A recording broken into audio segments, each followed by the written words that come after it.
کچھ لوگوں کو سسپینڈ تو کر دیا, مسئلہ حل نہیں ہو رہا. Being a federal minister for education, یہ ہماری نیکسٹ جنریشن, چیٹرز کی جنریشن ہم پیدا کر رہے ہیں, اس کو کس طرح روکیں ہم؟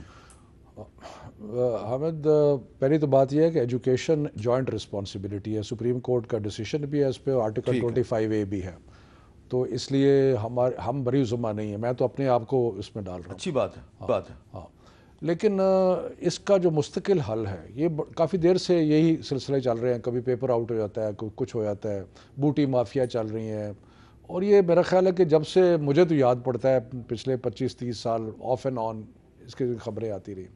اس کا ایک وجہ یہ ہے کہ ہمارا جو نصاب ہے وہ جسے عرف عام رٹا کہتے ہیں نا, یعنی کہ یاد کر لینا کسی, اس کو زیادہ پریمیم دیتا ہے. اور کیونکہ یاد کرنے کو زیادہ پریمیم دیتا ہے, رٹے کو زیادہ پریمیم دیتا ہے, تو اس کی وجہ سے جو لوگ نہیں محنت کرنا چاہتے, جو لوگ نہیں وقت لگانا چاہتے, قسم کے کہ یہ نوٹس لے لو, یہ کر لو. اگر ہم اپنے نظام اسیسمنٹ کا یا ایگزامینیشن کا نظام جو ہے, جو کہ ہم اب سوچ رہے ہیں کہ اس کو ہم نے نئے جدید طرز پہ لے کے جانا ہے, جس میں یہ رٹے کا سسٹم جو ہے یہ ختم ہو جائے گا. جب رٹے کا سسٹم ختم ہوگا تو یہ جو سارا بوٹی مافیا یہ وہ ان کی گیم بھی ختم ہو جائے گی. اچھا, اب ایک اور چیز ہے, اب کیونکہ آپ کا تعلق لاہور سے ہے, جی جی, اور لاہور سے آپ کا تعلق ہے, اور پنجاب کی جو حکومت ہے اس کی کارکردگی پہ بھی کچھ ہم نے بات کرنی ہے. لیکن اس سے پہلے میں چاہوں گا کہ جب شفقت صاحب اپوزیشن میں تھے پچھلے سال, تو لاہور میں کیا صورتحال تھی؟ ایک دفعہ ہم لاہور میں گئے تو شفقت صاحب نے ہمیں ایک جگہ دکھائی تھی جہاں پہ گارڈن ٹاؤن کے علاقے میں بڑی گندگی تھی. ذرا اس کے میں چاہتا ہوں کہ آپ ویژول دیکھیں کہ کتنی سخت گندگی. گارڈن ٹاؤن کا علاقہ, یعنی گارڈن اس کا نام ہے, اور وہاں پہ یہ کتنی گندگی تھی, ذرا دیکھیں. یہ مجھے یاد ہے کہ شاید یہاں پہ ایک کرکٹ گراؤنڈ ہوا کرتی تھی, تو یہ پوری کرکٹ گراؤنڈ جو ہے یہ گندگی سے اور ملبے سے بھری ہوئی ہے. تو آپ 5 سال پارلیمنٹ کے ممبر رہے, تو یہ کچرا نہیں آپ ختم کر سکے؟ ہم 5 سال جب سے یہ کچرا پھینکا گیا, ہم نے بارہا اس بات کی شکایت کی. ہم نے کہا کہ جناب یہ کیا کر رہے ہیں آپ, سارے علاقے کو برباد کر رہے ہیں. سارے علاقے کے اندر آپ نے پہلے ملبہ پھینکا, اس کے اوپر لوگوں نے گندگی پھینکنی شروع کر دی. اچھا, اب یہ تقریباً ان کی حکومت کو آئے 7-8 مہینے ہو گئے ہیں, اب جا کے میں مسلسل اس کو فالو اپ کر رہا تھا, تو اب جا کے یہ دیکھیں یہ جگہ صاف ہو گئی ہے. اب یہ جو جگہ ہے اس کو صاف کرا دیا, یقیناً شفقت صاحب نے کرایا ہوگا. یہ دیکھیں ابھی آپ کو وہاں پہ مشینری بھی لگی ہوئی نظر آ رہی ہے. یہ جگہ اب تقریباً صاف ہو گئی ہے. چلے, شکریہ احمد صاحب, آپ نے ایک پوائنٹ آؤٹ کیا. اگلی بات اگلی بھی سن یہ کیا آپ نے اپنے علاقے کو صاف کر دیا. بالکل, دیکھیں کتنا اچھا جگہ صاف کر کے 100 جگہ وہاں پہ. اب ذرا میں آپ کو دکھانا چاہتا ہوں لاہور سے ایک رپورٹ کے باقی مجموعی طور پہ شہر لاہور کی صورتحال کیا ہے. یوم فروا کی رپورٹ میں دیکھیں. اندرون شہر ہو یا پوش علاقے, مارکیٹیں ہوں یا بازار, اکثر مقامات پر کچرا کنڈیاں کناروں تک بھری دکھائی دیتی ہیں. تعفن, مکھی اور مچھروں کی بھرمار ہے. دن میں صرف ایک بار کچرا اٹھایا جاتا ہے. لبرٹی میں پہلے صفائی کا بہتر انتظام تھا, لیکن یہ 3-4 ماہ سے یہ دیکھنے میں آ رہا ہے کہ یہاں صفائی کا کوئی انتظام نہیں ہے. گاڑیاں آتی ہیں صفائی کرنے کے لیے, لیکن ایک ٹائم کر جاتی ہیں, 2 گھنٹے بعد پھر کوئی نہیں آتا. یہ تو کوڑا لوگ باہر پھینک جاتے ہیں نا, اس کی وجہ سے زیادہ یہ گند پڑتا ہے. لاہور ویسٹ مینجمنٹ کمپنی کا موقف ہے. 7,000 ملازمین صفائی پر مامور ہیں جو روزانہ 6,000 ٹن کوڑا اٹھاتے ہیں. لوگ کوڑا کرکٹ گھروں سے باہر مت پھینکیں. ملازمین کی قلت ہے, شہر کو مکمل صاف نہیں رکھ سکتے. 100% گارنٹی کے جو اس وقت 100% لاہور صاف ہے, کسی وقت بھی نہیں دی جا سکتی. لاہور ویسٹ مینجمنٹ کمپنی نے مانیٹرنگ سیل کے علاوہ موبائل ایپ میں متعارف کروا رکھی ہے, جس پر شہری براہ راست شکایت درج کرا سکتے ہیں. پروگرام کیپٹل ٹاک کے لیے فروا, جی نیوز, لاہور. آپ نے یہ دیکھی یہ لاہور کی صورتحال ہے. آپ کو یاد ہوگا کچھ عرصہ پہلے تک ہم کراچی کی گندگی بہت دکھاتے تھے, تو اب وہی صورتحال لاہور میں پیدا ہو رہی ہے. تو شفقت صاحب, آپ نے اپنے علاقے میں تو کام کر دیا, وہ بھی ہم نے اس کا اعتراف کر لیا, لیکن یہ لاہور شہر جو ہے یہ بزدار صاحب کو گندگی نظر نہیں آ رہی؟ نہیں, مجھے اس چیز کا علم نہیں ہے کہ کتنے علاقوں میں ہے اور کیا ہے. مطلب کہ کچھ نہ کچھ وہ جو لاہور ویسٹ مینجمنٹ کے چیف ہیں وہ تو کہہ رہے ہیں کہ ایسے حالات تھے پہلے بھی, اور کئی جگہ پہ گندگی پہلے بھی ہوتی ہوگی. یہ تو پھر ڈھونڈ کے آپ کہیں بھی نکال سکتے ہیں, جس طرح پچھلے سال ہم نے آپ کے ساتھ ڈھونڈ لی تھی. آپ نے پچھلے سال. تو مقصد یہ ہے کہ مجھے نہیں پتا, لیکن اس میں تو کوئی دو رائے نہیں ہے کہ صفائی ہونی چاہیے. ٹھیک ہے, اور حتی الامکان کوشش یہ کرنی چاہیے کہ روز ہو, تاکہ یہ لوگوں کو لیکن کئی جگہ میرا خیال ہے کچھ عوام تھوڑی سی نا ان کو بھی خیال کرنا چاہیے کہ جو ڈیزگنیٹڈ جگہ ہیں ڈمپر ہیں وہاں ڈالیں کچرے کو. سو مقصد یہ ہے کہ یہ معاملہ بڑا سیریس نیچر کا ہے اور 6,000 ٹن اگر روز اٹھایا جاتا ہے اور شاید 8-10 ہزار ٹن اگر ہے تو پھر تھوڑی سی کیپیسٹی پنجاب گورنمنٹ کو بڑھانی چاہیے. رانا ثناءاللہ صاحب، یہ صرف لاہور میں صورتحال ہے یا اور پورے پنجاب میں یہ صورتحال ہے اور یہ ذمہ دار عوام ہے یا حکومت ہے؟ نہیں دیکھیں، اس میں بنیادی طور پہ ذمہ داری جو ہے وہ حکومت کی ہے، اور لاہور کی جو صورتحال ہے وہ پہلے کے مقابلے میں اب بہت زیادہ خراب ہوئی ہے، اور یہ ایک جنرل ویو ہے لوگوں کا، جس میں کوئی ایسا نہیں ہے کہ ہم اپوزیشن میں ہونے کی وجہ سے یہ بات کر رہے ہیں. تو یہ جو بھی ادارے بنائے گئے تھے ان اداروں کو، یعنی جتنے بھی یعنی بلدیاتی ادارے ہیں ان سب کو انہوں نے جو ہے اس میں معطل بنایا ہوا ہے. ان میں پہلے یہ ان لوگوں کو اپنے ساتھ شامل کرنے کے لیے انہیں کوئی زور زار لگایا، پھر اس میں کامیابی نہیں ہوئی، پھر یہ کہتے تھے ہم الیکشن کروائیں گے. اب نہ یہ الیکشن کروا رہے ہیں، نہ یہ ان کو اون کر رہے ہیں، نہ ان کو یہ فنڈز دے رہے ہیں. یعنی یونین کونسل تک انہوں نے جو ہے وہ فنڈز ان کے جو ہے وہ بند کیے ہوئے ہیں. صرف تنخواہیں جا رہی ہیں اور باقی جو ہے وہ باقی کوئی فنڈز نہیں ہے، اور ہر جگہ پہ اسی طرح سے جو ہے وہ گند مچا ہوا ہے اور ان کی کوئی توجہ نہیں ہے اس بارے میں. ناز بلوچ صاحب، آپ کا شہر کراچی جو ہے وہاں پہ جو صورتحال ہے وہ بہتر نہیں ہو رہی، اس کی کیا وجہ ہے؟ حامد میر صاحب، یہ جو مسئلہ ہے میں سمجھتی ہوں اس میں بالکل حکومت کی ذمہ داری ہوتی ہے، اور ساتھ ہی ساتھ جو ایک سیوک سینس ہوتی ہے اس کے اوپر بھی بہت زیادہ فوکس کرنے کی ضرورت ہے کہ عوام کی بھی ایک رسپانسبلٹی ہے، جس طرح شفقت محمود صاحب نے بھی کہا. لیکن یہ بڑی ذمہ داری حکومت کے اوپر پڑتی ہے. تو لہٰذا میں سمجھتی ہوں چونکہ کراچی کی اگر آپ بات کریں، کراچی میں گورنمنٹ نے سالڈ ویسٹ مینجمنٹ کا بہت بڑا پروگرام ہم لے کر آئے، اور اس سے سارے ڈسٹرکٹس میں سے جو کچرا اٹھانے کا جو ایک کی ذمہ داری، اور ہزاروں ٹن کچرا روزانہ کی بنیاد پہ اٹھتا ہے وہاں سے. لیکن ساتھ ہی ہمیں یہ بھی دیکھنا ہے کہ چونکہ کراچی کی آبادی 2 سے 2.5 کروڑ کی آبادی ہے، سب سے زیادہ پاپولر سٹی ہے، اور وسائل ہمارے بہت محدود ہیں. ہمیں نہ تو ترقیاتی فنڈ دیا جا رہا ہے جو وفاق صوبے کا حق ہے، ہمارا 120 ارب ہمارا رکا پڑا ہوا ہے. ان تمام چیزوں کے باوجود بھی ہم کسی طریقے سے اپنی مشینری کو، سسٹم کو چلا رہے ہیں. بٹ ہیونگ سیڈ دیٹ، اس میں مزید کام کی ضرورت ہے، اور ہم اس پہ بہت فوکس کے ساتھ ہماری کوشش ہے کہ اس کا ہم کوئی طریقہ کار ایسا نکالیں کہ ایک تو سالڈ ویسٹ کو کس طریقے سے ہمیں آگے سے ریسائیکل کرنا چاہیے، اور اس کو آپ کہاں پہ جا کے ڈمپ کریں گے. اتنا ڈیلی کی بنیاد کے اوپر جو کچرا ہوتا ہے اس کو بھی جلا تو سکتے نہیں ہیں کیونکہ ایئر پولیوشن ہو جائے گی. ایک چیز ہوتی ہے جی جو جگہ بیچ میں ہو، اور دوسرا اب تو میرا خیال ہے کہ بہت زیادہ ایکسپیریمنٹس ہو رہے ہیں کہ جو کچرا ہے اس سے آپ انرجی پروڈیوس کر سکتے ہیں، اس کو ریسائیکل کر سکتے ہیں. اس کے اوپر میرا خیال ہے کہ ایک مل کر سارے صوبوں کو خود آپس میں مل کر ہمیں اتفاقیہ طور پہ پورے مطلب ایوری ویئر یہ ایشو جو ہے، یہ بڑی اہم بات ہے. کیا صرف صوبوں کو آپس میں ملنا چاہیے یا وفاق اور صوبوں کو ملنا چاہیے؟ وفاق اور صوبوں کو مل کے بھی کوئی کام کرنا چاہیے. ہم نے ابھی کلین اینڈ گرین پاکستان کی ایک کیمپین شروع کی ہے، اور اس پہ ایک تو درخت لگائے جا رہے ہیں بے شمار، اور دوسرا یہ صفائی کے. دیکھیں صفائی ہمارا ایک نیشنل پرابلم ہے، اس کا ہمیں اکنالج کرنا پڑے گا. اب کویسچن یہ ہے کہ اس کو ہم نے نئے جدید سائنٹیفک انداز سے بھی کوشش کرنی ہے اس کا حل کرنے کی، اور اس میں ایک ہی حل ہے کہ ہم یہ جو کچرا ہے اس کو ایک ریسورس، یعنی کہ ایک ایسی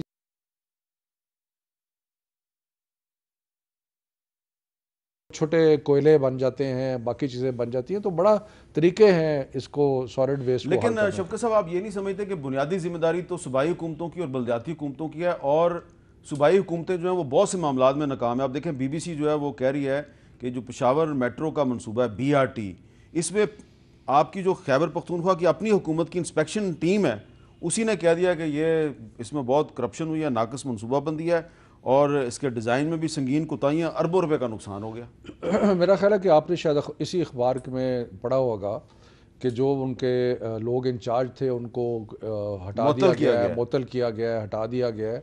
تو اس میں جو ذمہ دار ہیں ان کے خلاف کارروائی ہوگی، اور میرا خیال ہے کہ جو کمی کوتاہی رہ گئی ہے جو اس کو پورا کرنے کی کوشش کی جائے گی. حساب برابر نہیں ہو گیا. آپ اعتراض کرتے تھے لاہور کے جنگلہ بس پہ، اورنج لائن سکیم پہ، تو ادھر بھی تھوڑا سا فرق جو پشاور پہ اور اس میں یہ ہے کہ لاہور کی جو بس ہے جنگلہ، عرف عام نون ایز جنگلہ بس، وہ ایک بالکل کوریڈور تھا، یعنی کہ ایک برانڈا کہہ لیں یا وہ تھا شہر کے اندر سے.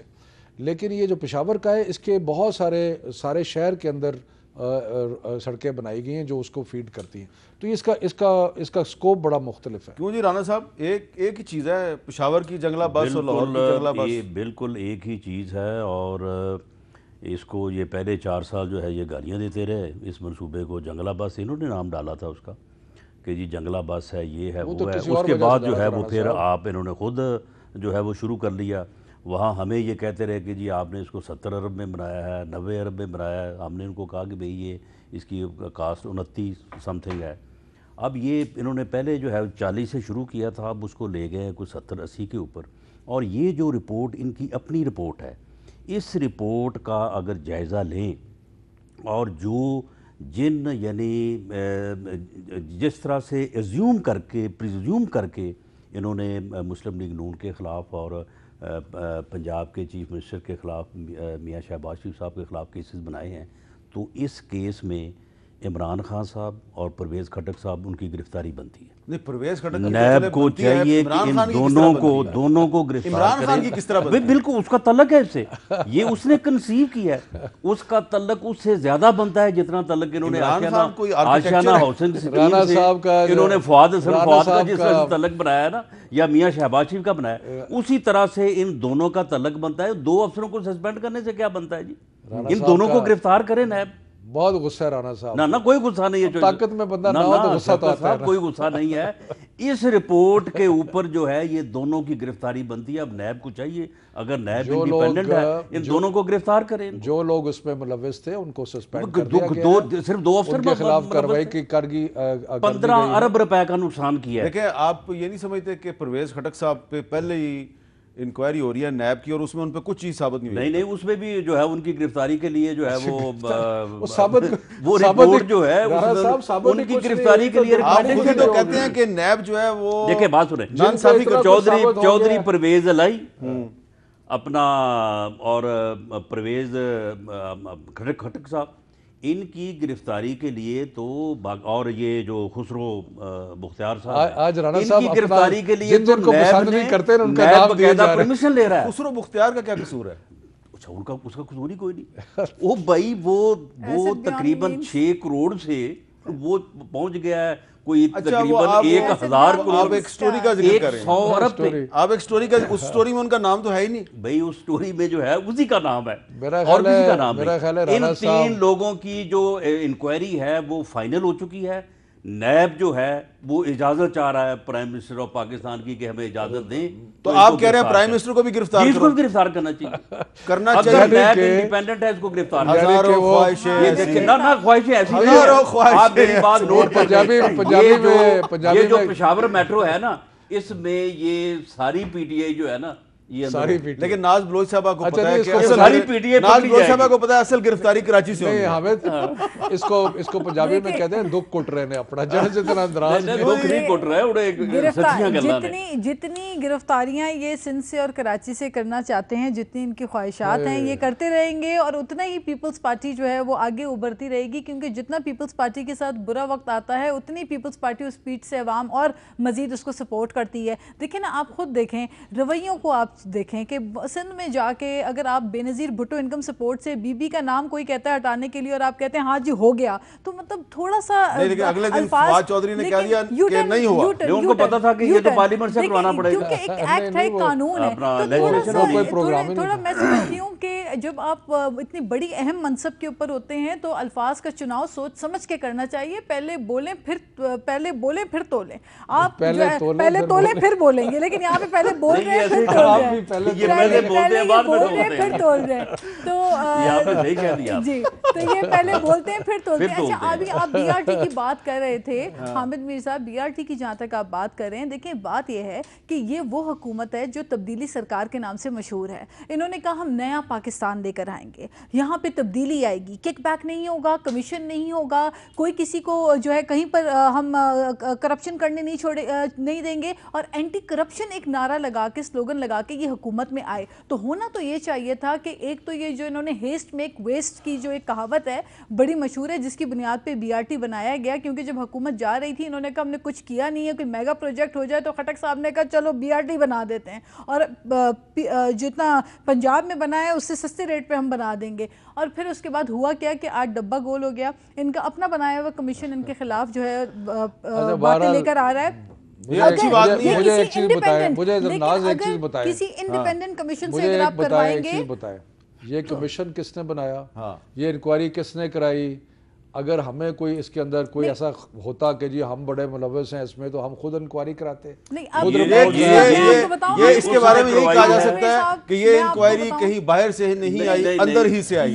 یہ انکوائری جو ہے یہ اسی نے کروائی ہے جنہوں نے ان کی حکومت بنائی. لیکن میں یہ سمجھتی ہوں رانا صاحب کا درد نہیں جاتا نا, آج بڑی رانا صاحب کا شرارتی انداز میں مسکرا رہے ہیں, مجھوں کو تاؤ بھی دے رہے ہیں آپ, مجھوں کو تاؤ بھی دے رہے ہیں. یہ سارے کیسز جو ہیں یہ اسی نے بنائے تو اس سے زیادہ خطرناک. اور ڈاکٹر صاحب سمجھتے ہیں درد نہیں جاتا ہے. رانا صاحب میں ذرا ایک بریک لے لوں, اس دوران آپ اقتدار بڑی بری چیز ہے جب جاتی ہے. آج کل رانا ثناء اللہ صاحب مجھوں کو تاؤ دے رہے ہیں. بریک لیتے ہیں, بریک کے دوبارہ ملتے ہیں.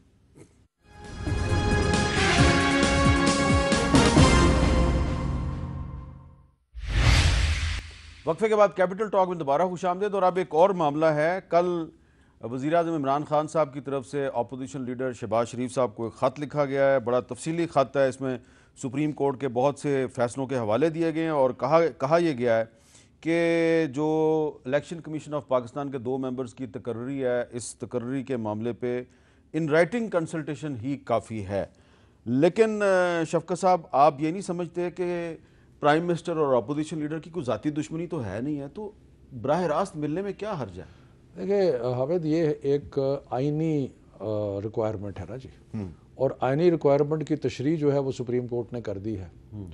اب آئینی ریکوائرمنٹ کی خاطر اگر اپنا پرائم منسٹر نے ایک لیٹر لکھا ہے لیڈر آف دی اپوزیشن کو, تو وہ تقاضے جو آئین کے ہیں وہ پورے ہو گئے ہیں.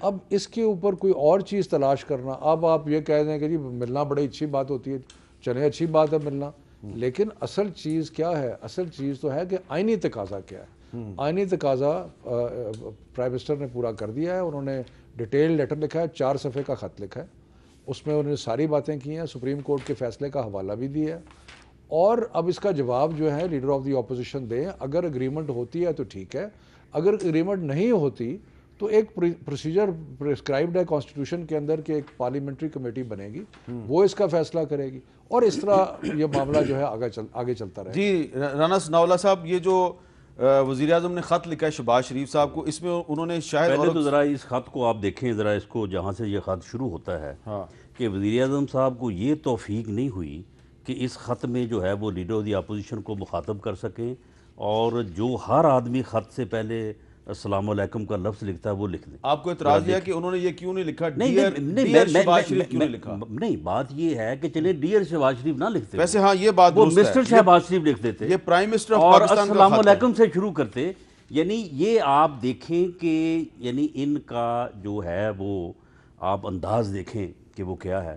اور اسی طرح سے جو پھر بعد میں ان کی اس خواہش کو ڈیفائن جس طرح سے فواد چودھری صاحب کر رہے ہیں, سپریم کورٹ کا فیصلہ اس میں لکھا ہوا ہے. سپریم کورٹ کے ایک نہیں, سپریم کورٹ کے 3 فیصلے ہیں, تینوں فیصلوں میں یہ بات درج ہے کہ میننگ فل, سیریس. ایک منٹ, یہ جو انہوں نے حوالہ دیا ہے پرائم منسٹر نے, Shahid Orakzai versus federation of Pakistan PLD 2011 supreme court 365, جی, اس میں کہا ہے کہ یہ consultative process should be in writing. یعنی جو میٹنگ ہوگی اس میٹنگ کے منٹس جو ہیں وہ یہ کہاں لکھا ہوا ہے رانا صاحب کے منٹس؟ اس میں سپریم کورٹ کے 3 فیصلے ہیں. ہاں, اس میں یہ کہا گیا ہے کہ میوچل ڈسکشن ہوگی کینڈیڈیٹس کے میرٹ اور ڈی میرٹس کے اوپر, نمبر 1. دوسرا یہ ہے کہ سیریس میننگ فل ایفرٹ ہوگی to arrive on a consensus. اچھا, اب مجھے آپ یہ بتائیں کہ خط لکھنے سے یا تھرو پراکسی یا تھرو نامینی آپ کس طرح سے جو ہے وہ کسی ایک منٹ آپ حوالہ دے رہے ہیں, ایک میں بھی حوالہ دے دیتا ہوں. یہی جو ہے ججمنٹ یہ 2011 کی شاید ورسز فیڈریشن 2009 کی ہے. اس کو کلب کیا گیا تھا Chaudhry Nisar Ali Khan versus federation of Pakistan میں. چودھری نثار علی خان صاحب اپوزیشن لیڈر تھے, یوسف رضا گیلانی صاحب وزیر اعظم تھے, دیدار علی شاہ صاحب کو چیئرمین نیب بنایا گیا تھا. تو اس میں شفقت صاحب یہ دیکھیں, یہ ججمنٹ جو ہے, یہ ججمنٹ یہ موجودہ چیف جسٹس آصف سعید کھوسہ صاحب نے لکھی ہے, اور اس ججمنٹ میں جو ہے وہ واضح طور پہ کہا گیا ہے کہ consultation has to be directed towards evolving a consensus between the consultees by mutual discussions of the merits and demerits mutual discussion جو ہے what mean by mutual discussion of the concerned candidates, and that consultation practically amounts to an effort made towards meeting of minds. اچھا میری گزارش سنیں, how it can be through letters. Rana صاحب مجھے اجازت تو دیں, دو اس کے اندر امپورٹنٹ چیزیں ہیں, میوچل ڈسکشن اور meeting of the mind. Meeting of the mind کیا کہ اتفاق رائے ہو جائے, اس کا ایگزیکٹ مطلب یہی ہے کہ اتفاق رائے.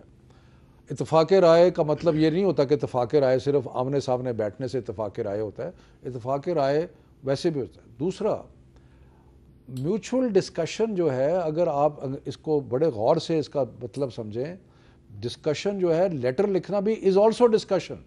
یہ کہنا کہ ڈسکشن کا مطلب صرف چلیں آپ اس کو اسی طرح سے لیتے بالکل درست ٹھیک ہے, چلیں جی یہ اس کو اسی طرح سے لیتے ہیں. اس کے بعد کیا ہوگا, اس کے بعد جو ہے یہ اب اس لیٹر کا جواب جو ہے وہ لیڈر آف دی اپوزیشن جو ہے وہ ان کو بھیج رہے ہیں, اور اس میں یہی جو ہے وہ موقف ہے کہ آپ اپنی آئینی جو ذمہ داری ہیں ان کو پورا نہیں کر رہے. اب اس کے بعد کیا ہوگا, پارلیمانی کمیٹی کے پاس چلا جائے گا. پارلیمانی کمیٹی کی ایکول ممبرشپ ہے, وہاں پہ 6 لوگ یہ ہیں 6 لوگ ہم ہیں, تو وہاں پہ پھر کیا ہوگا, وہاں پہ یہ ڈیڈ لاک جو ہے وہاں تک جو ہے وہ جائے گا. اور دوسری بات ایک میں یہ بات کہہ دوں, اب شفقت محمود صاحب کے بیٹھے مجھے اچھا نہیں لگ رہا کہ فواد چودھری صاحب جس طرح سے یہ طنزاً یہ بات کہہ رہے ہیں کہ جی وہ دیکھیں جی کیوں ملنا چاہتے ہیں, ہم تو نہیں ملنا چاہتے. اپوزیشن جو ہے وہ اس بات کو ڈسکس کر رہی ہے. اگر یہی منفی اور نفرت پہ مبنی رویہ رہا وزیر اعظم پاکستان کا, تو اپوزیشن جو ہے وہ ود کنسنسس انہیں ناپسندیدہ شخصیت کے طور پہ جو ہے وہ ڈکلیئر کرے گی.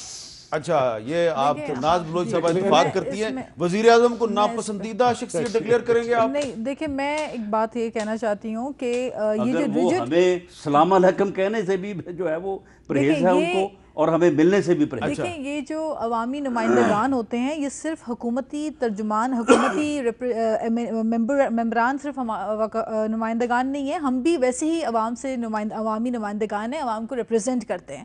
تو یہ جو ایک ریجڈ ایٹیٹیوڈ, یہ جو ٹوٹیلیٹیرینزم والا ایٹیٹیوڈ ہے, یہ جو ایک سینٹرلائزڈ ایٹیٹیوڈ ہے, اور جو انٹالرنس ہے وہ ریفلیکٹ کر رہا ہے اس قسم کی لیٹر سے, کہ جہاں پہ حکومت جو ہے وہ تیار نہیں ہے اپوزیشن کو سننے کو, ان کے ساتھ بیٹھنے کو, ان سے بات کرنے کو. نہیں اس میں آپ دیکھیں نا کہ آپ اگر قانونی جو آپ کورٹ کی ورڈکٹ پڑھ رہے ہیں, آپ عدالتی جو نوٹ پڑھ رہے ہیں, اس کے مطابق جو کنسنسس ڈیولپ ہونا چاہیے ود میوچل ڈسکشن ہونا چاہیے, ساتھ بیٹھنے کو ہی آپ تیار نہیں ہیں. تو اتنا ریجڈ, اتنا فرم ایٹیٹیوڈ, اتنا ریجڈ ایٹیٹیوڈ یہ ڈیموکریسی میں نہیں ہوتا. ڈیموکریسی کے معنی یہی ہیں کہ آپ ایک دوسرے کو ایکسیپٹ کریں, ٹالریٹ کریں.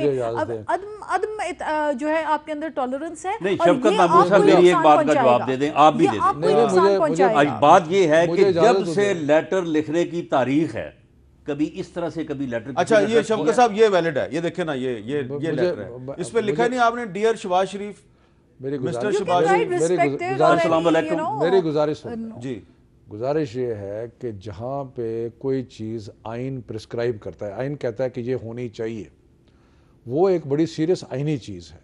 اس کے اوپر باقی چیزیں کہ جی اخلاقی یا باقی چیزیں جو ہیں وہ ان کی ایک اپنی افادیت ہے, لیکن وہ الگ چیزیں ہیں. آئین یہ کہتا ہے کہ کنسلٹیشن ہوگی between the leader of the house and leader of the meaningful consultation, meaningful consultation.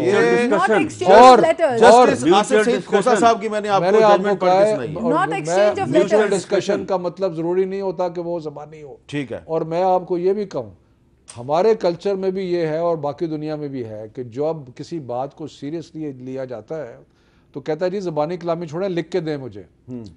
یہ جب ہم آپ کہتے ہیں کہ جی فلانی چیز آپ کہہ تو رہے ہیں لیکن یہ مجھے ان رائٹنگ دیں، اس کا مطلب ہے کہ ہم چاہ رہے ہیں کہ وہ معاملہ مزید سیریس ہو. اور اس میں جو روایت رہی ہے آج تک، تو اور اس لیے 10 سال 15 سال کی روایت یہ رہی ہے کہ جو بھی پرائم منسٹر ہوا ہے اس نے لیڈر آف دی اپوزیشن کی رسپیکٹ کی ہے، ٹیلی فون پہ یعنی دعوت بھی خود دیتے رہے ہیں. اب دیکھیں اگر رسپیکٹ کی تھی تو یہ چودھری نثار علی خان صاحب نے اکرم شیخ کے ذریعے یہ کیس کیوں کیا تھا اور یہ ججمنٹ کیوں آئی؟ کوئی نہیں. اب یہ کہیں گے چودھری نثار ہمارے ساتھ کہ روایت یہی ہے کہ میٹنگ ہوتی رہی ہے، باقی کنسنسس نہیں ہوا ہوگا. لیکن شفقت صاحب ایسے نہیں لگ رہا کہ عمران خان صاحب اور شہباز شریف صاحب کے درمیان کوئی ذاتی لڑائی ہے؟ نہیں دیکھیں، بات یہ ہے کہ عمران خان صاحب وزیر اعظم صاحب آئینی تقاضے پورے کر رہے ہیں.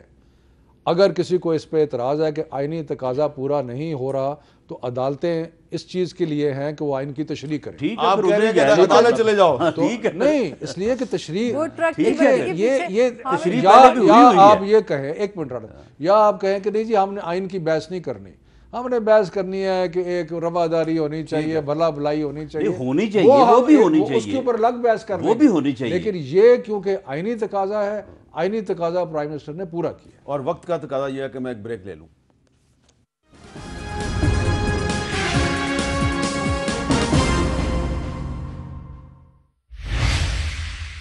کیپٹل ٹاک میں دوبارہ خوش آمدید. اب وقت میرے پاس کم ہے لیکن شفقت صاحب چلتے چلتے یہ تو بتائیں گے، یہ ہمارے وزیر خزانہ صاحب جو ہیں اسد عمر صاحب، یہ پچھلی حکومت کے دور میں ٹیکس ایمنسٹی اسکیم کے خلاف خود ریزولوشن لے کے آئے تھے، اب خود ہی اناؤنسمنٹ کر رہے ہیں ٹیکس ایمنسٹی اسکیم. کیا یہ کھلا تضاد نہیں؟ دیکھیں حامد، اس وقت جو ہم نے جو معیشت جس طریقے سے ملی اور جس طریقے سے اس کو ٹھیک کرنے کی ضرورت تھی وہ بہت سارے ایکشنز ڈیمانڈ کرتا ہے. پٹرول کی قیمت انٹرنیشنل مارکیٹ میں بڑھ رہی ہے، جب پٹرول کی قیمت انٹرنیشنل مارکیٹ میں بڑھے گی تو پاکستان میں پٹرول کی قیمت بڑھے گی. سرکولر ڈیٹ انہوں نے 1200 بلین چھوڑ کے گئے ہیں، اب کیا کریں، اس کے لیے بھی بجلی کی قیمتیں بڑھیں گی. جو اوور آل ڈیٹ تھی 5000 سے 30,000 ارب پہ لے گئے، تو قرضے بھی واپس کرنے ہیں، اب کیا کریں، واپس کر رہے ہیں، مجبوری ہے. گیس کمپنیوں جو ہیں وہ 200 بلین کی ڈیٹ، زندگی پہلی دفعہ پاکستان کی تاریخ میں گیس کمپنیوں کی 200 بلین کی ڈیٹ ہوئی. اب کیا کریں، اس کا بھی کچھ دینا ہے. ڈالر ٹرمز میں کیونکہ پیمنٹ کرنی پڑتی ہے نا جی، ڈالر ٹرم میں 95 بلین تک لے گئے تھے یہ ڈیٹ کو، اب وہ واپس بھی کرنی ہے.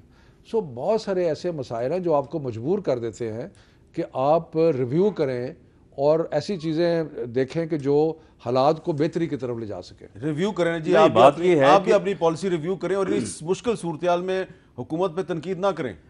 دیکھیں بات یہ ہے کہ یہ حکومت کی نااہلی ہے اور یہ نااہل ٹیم جو ہے ان ایکسپیرینس ٹیکس ایمنسٹی اسکیم لانا نااہلی ہے، اس نے بیڑا غرق کر دیا ہے پوری اکانومی کا. آپ مجھے بتائیں کہ دیکھیں بات یہ کہتے ہیں سرکل ڈیٹ یہ 1200 چھوڑ کے، ہم 1200 چھوڑ کے گئے 5 سالوں میں، انہوں نے جو ہے وہ 7 ماہ میں 1800 کر دیا ہے. یہ کہتے ہیں کہ جی قرضے جو ہے یہ انہوں نے 30,000 بلین کر دیے.